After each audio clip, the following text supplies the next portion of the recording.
Archie Sharp. Now, firstly, let's look at this barnet. We've gone a bit curly here, have we? No, it's natural, isn't it? I woke up like it. We've never seen this before, so come on, own up. Oh yeah, it's got permed up, but it's coming off, I think. Skinhead job? Skinhead job? I think it might have to be, number one all over, ready for fight night. So we've got regrets at this hair job. You know what I mean? Just got to try things, didn't you? Right, on to serious now. I think I've had a perm, and I've had a perm done a couple of fights. Have you? Don't recall seeing you No, I have. toodled up before. Toodled up, noodlehead. Right, Jordan McCorry Yeah. on Saturday at the O2, defending your title for the first time. Where does Jordan rank in your sort of ledger of fighters so far?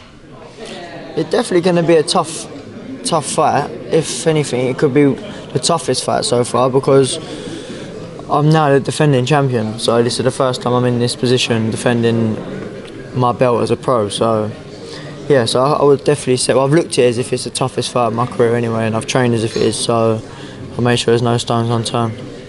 Just because he's got a couple of losses on his record really makes no difference, does it? I mean, it could well be an absolute sort of life and death. You just never know. Exactly that. And listen, styles make fights. You know what I mean? So. But yeah, no, it's going to be a great night. I'm looking forward to it. I'm just very intrigued to see how his tactics are. Are you as fired up for this as, say, you were for Woodstock? Yes, it's a different sort of preparation now, because like I say, I was going into the man's backyard and I was fighting the champion. So now I'm the champion in my backyard, so I have to play things a little bit differently. I just make sure everything is, like I say, everything's run smoothly, and I'm ready to put on a big show for the fans on Saturday. Do you feel a bit more pressure? No, because to be honest with you, I like pressure anyway. You know, I've said this before plenty of times. I love the pressure and I love the limelight. So when I'm in the ring, regardless where I am, it doesn't matter. You'll see a great Archie Sharp on Saturday night.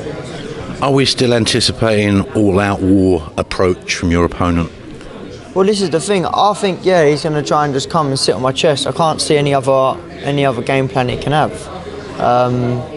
So yeah, that's why I'm really intrigued to see, because I've seen him in a couple of fights and he wants to try and box and he wants to try and use his skill. But everyone I seem to come across, they just want to steam me and try and sit on my chest. So interesting. Do you think you're a bit vulnerable?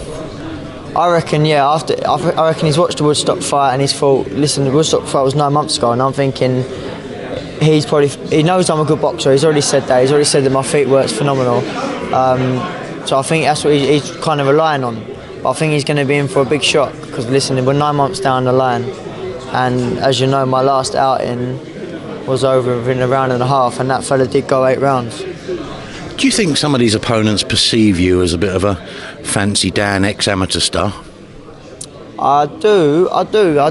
But listen, I've stopped at 8 now out of 15, and they're saying Bowen's a big puncher. I'm only 2 or 3 stoppages behind him anyway, so I'm not far off of it. And we've had the same amount of fights. So yeah, people can have their opinion and we'll just see.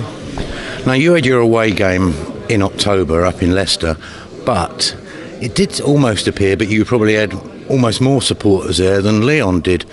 Are we expecting a similar sort of crowd at the O2? Yeah, it's going to be a great turnout, and I just want to say thanks to everyone who's bought tickets and who's coming out supporting it. The support leading up to this fight has been unreal, so yeah, definitely appreciate everyone who's supporting. While we're here, we've got to get your view on Dubois Gorman. Give me your thoughts and who's going to win. See, this is the thing. When people say 50-50 fight, I do believe this is a proper 50-50 fight. As everyone knows, Daniel Dubois can punch for fun, so he's a very big hitter. Nathan Gorman, I know from the amateur days, like we've been at the same sort of camps as amateur, and I know he's a good amateur boxer. So it's his test as well. He's now being tested to see if he can do that for 12 rounds. And if he does do that for 12 rounds, then I think he wins on points. Might have known you'd favour the boxer amateur style, you know. Well, that's the thing, innit? I've always backed myself. I've got a great pedigree boxing, pedigree background, and I believe Nathan Gorman has as well. And I just think on the night, it's hard, isn't it? Because I know Daniel and I know Nathan well, and it's hard to choose a winner, but there's got to be a winner. And like I say, I'm just going to go with the boxer. Archie, complete with bad hair day. Thank you very much, and good luck for the weekend. Thanks so much for your comment. I was hoping you was going to say you liked it. Of course.